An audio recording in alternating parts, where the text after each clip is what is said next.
Madrid ini berbahaya dalam counter attack, sangat cepat pemain macam Vini, terus juga Rodrigo itu sangat cepat. Di musim ini Diego Simeone mencoba merubah gaya permainan, tidak selalu defensif, tidak pragmatis, tidak selalu bertahan, tapi nanti rapinya lebih ke inverted ke dalam, terus juga si Cancelo yang akan mengisi posisi dia di wing kiri. Champions League sudah kembali dan 8 besar leg pertama akan dilaksanakan pada hari Rabu dan Kamis. Ada 4 match cukup seru. Yang pertama ada Arsenal melawan Bayern Munchen, lalu juga Real Madrid melawan Manchester City. Duel dua tim yang luar biasa kembali terulang setelah musim lalu Man City menaklukkan Real Madrid. Lalu ada pertandingan lain yakni Atletico Madrid melawan Borussia Dortmund, dua tim yang dianggap paling rendah dibandingkan 8 tim yang lolos 8 besar Champions League tahun ini. Lalu ada juga duel yang cukup seru yakni PSG melawan Barcelona, karena ada mantan pelatih Barcelona yang saat ini menjadi pelatih PSG yakni Luis Enrique. Lalu ada juga Ousmane Dembele, mantan pemain Barcelona yang selalu cedera dan bermain untuk PSG. Oke, gua mau bahas dari match pertama dulu, Arsenal dan Bayern Munchen. Untuk Barca nanti dulu ya, mungkin yang terakhir karena Barca lebih panjang. Yang pertama Arsenal melawan Munchen. Arsenal musim ini tampil luar biasa ya, nggak seperti musim lalu yang tersingkir di Liga Malam Jumat juga. Dan musim ini Arsenal tampil dengan kekuatan yang berbeda, kedatangan pemain seperti Havertz, terus juga Declan Rice benar-benar berpengaruh di Arsenal. Tentu juga Arteta yang mulai menjadi pelatih yang berpengalaman, selalu belajar dari kesalahan beberapa musim lalu, dan ditambah Bayern Munchen yang amburadul musim ini. Kita tahu bahwa Bayern Munchen musim ini beda banget sama musim lalu. Musim ini di Liga juga tidak bisa menjangkau Bayer Leverkusen, selisih banyak sekali poinnya lah. Dan di Champions League tentu saja berpengaruh mentalitasnya, karena ya ini menjadi satu-satunya trofi yang mungkin saja bisa diraih oleh Bayern Munchen musim ini. Tapi akan berat perjalanannya karena harus melawan Arsenal dulu yang musim ini tampil luar biasa. Bayern Munchen selama di Champions League tahun ini belum pernah terkalahkan, fase grup babat abis, lalu juga 16 besar tampil cukup baik. Oh, kalah sekali melawan Lazio ya, kalau nggak salah kalah sekali melawan Lazio, lalu bisa di comeback. Dan pertandingan melawan Arsenal tentu saja seru. Arsenal tentu saja tidak akan melewatkan kesempatan emasnya tahun ini untuk melaju lebih jauh di Champions League. Gua sih prediksi bahwa di leg pertama Arsenal bisa menang melawan Bayern Munchen, murni karena kualitas main Arsenal tahun ini lebih bagus dibandingkan performa dari Bayern Munchen tahun ini yang amburadul. Tapi untuk lolos tidaknya nanti masih bergantung dengan leg kedua. Masih ada jeda juga 1 minggu untuk berbenah dari kedua tim, apakah Arsenal atau Bayern Munchen yang lebih bisa prepare lebih baik, itu yang akan lolos untuk babak semifinal. Lanjut di match kedua ada Real Madrid melawan Man City. Madrid tentu saja tidak mau kalah lagi seperti musim lalu, di mana dia dibantai habis sama Man City. Kali ini Madrid datang dengan kekuatan yang lebih bagus, tidak punya striker tapi punya Jude Bellingham yang bisa berperan, membuat assist, dan sejauh ini bikin gol cukup banyak, berkontribusi untuk tim. Dan bermain di kandang Real Madrid tentu saja tidak mudah bagi Man City. Musim lalu bermain imbang saat di kandang Madrid, dan Man City tahun ini juga tidak seperti tahun lalu, kehilangan beberapa pemain.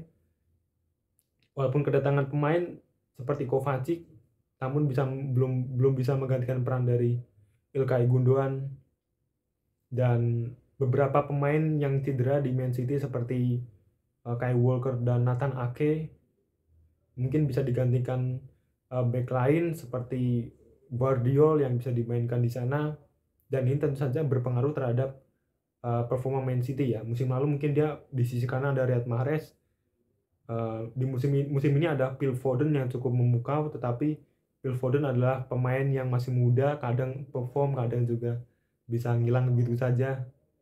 Tapi gue prediksi sih Man City bisa ngelawan Madrid walaupun ini bermain di kandang Madrid.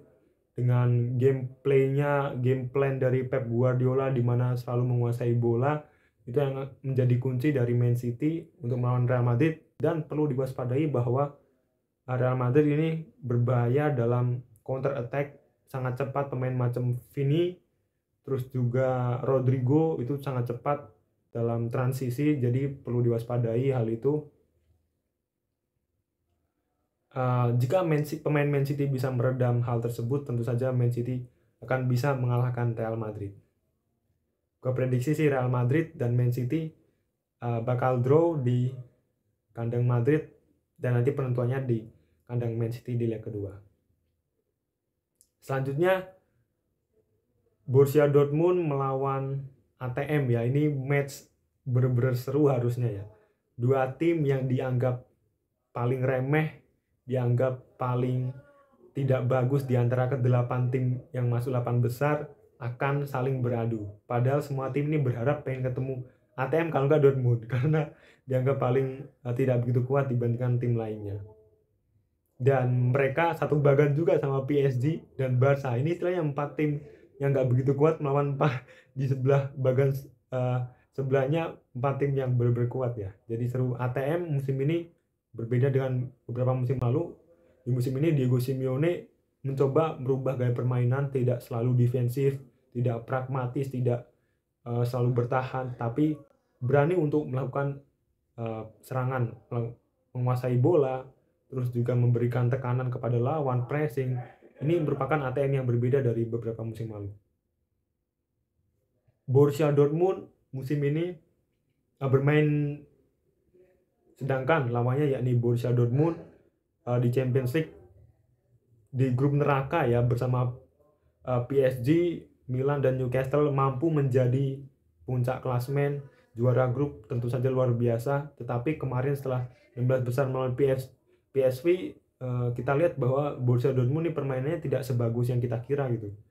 Tetapi kembali lagi, mental berbicara, beberapa pemain Dortmund juga sudah pengalaman bermain di 16 besar dan kita tahu bahwa Dortmund namanya cukup besar juga di Champions League.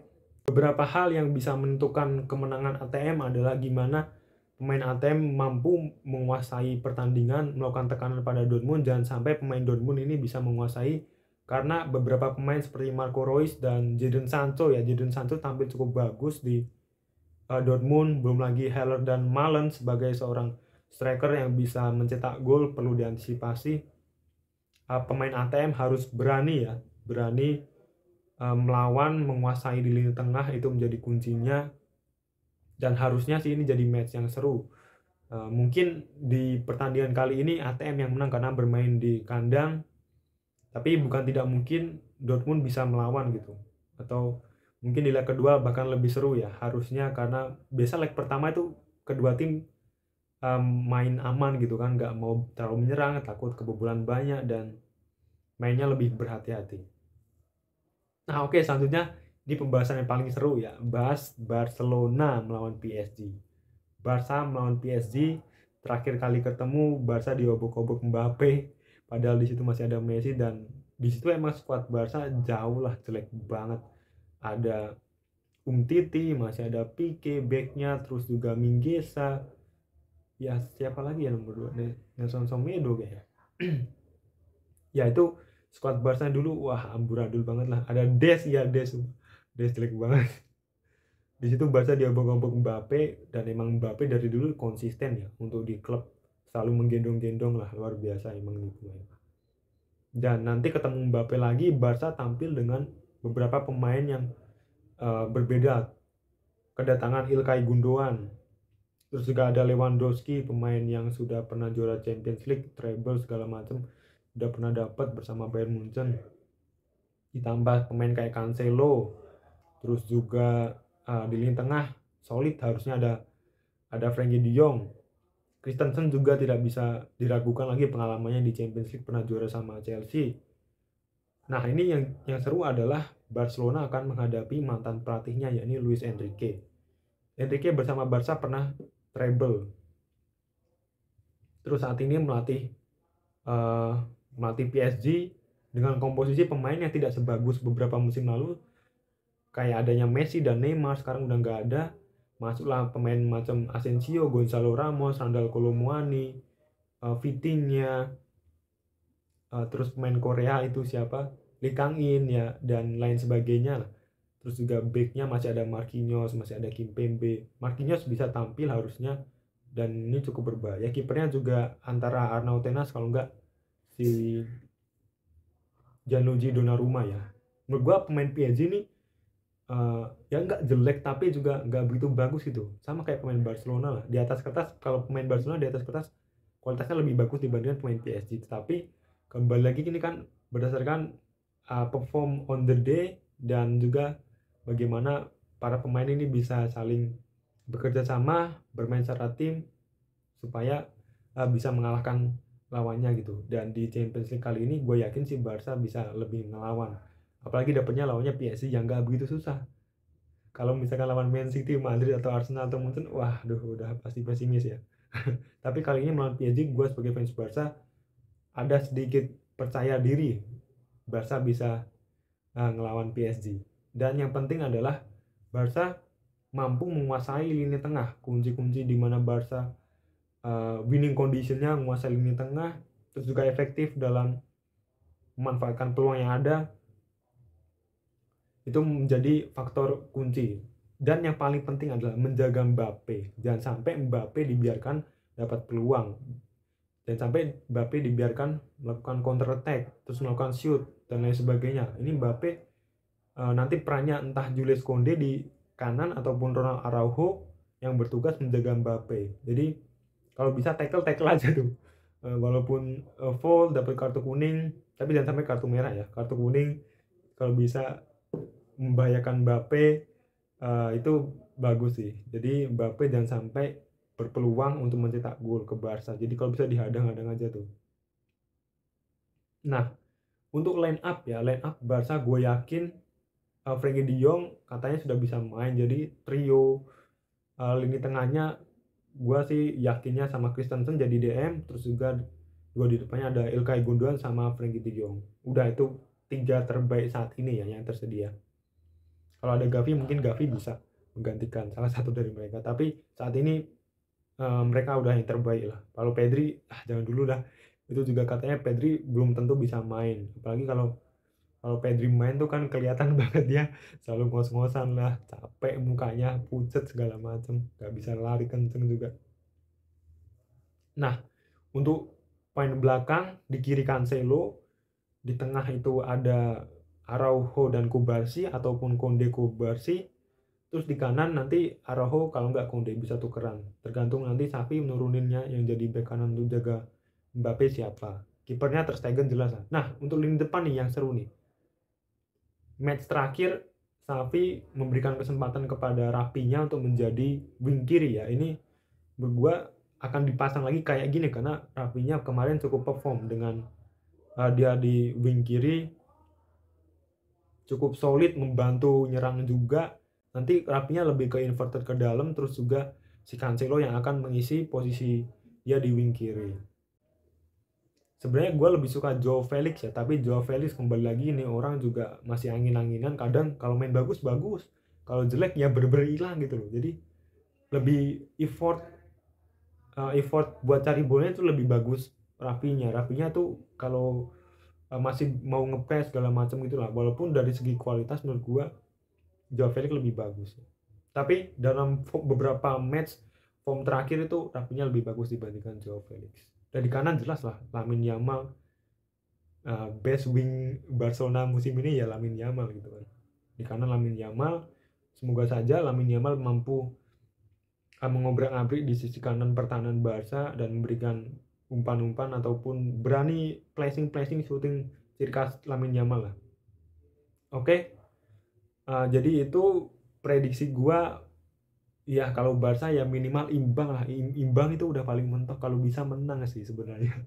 Cuman kalau berharap menang di kandang PSG cukup berat ya. Realistis saja gua cukup berat karena ya PSG masih ada Mbappe gitu, dan bahaya juga ada Dembele dan kawan-kawan. Semoga aja nggak sebagus itulah Dembele.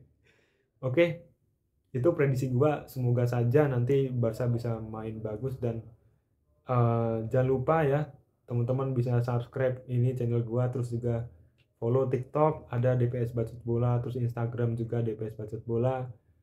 Bisa di follow, terus juga silahkan komen pendapat kalian kayak gimana, prediksi kalian seperti apa, apakah setuju dengan pendapat gua ataupun tidak. Silahkan komen saja, nanti gua bacain satu persatu dan gua balesin. Terima kasih ya buat semuanya. Jangan lupa kita nonton Champions League, nanti gua akan live reaction. Oke, thank you for watching.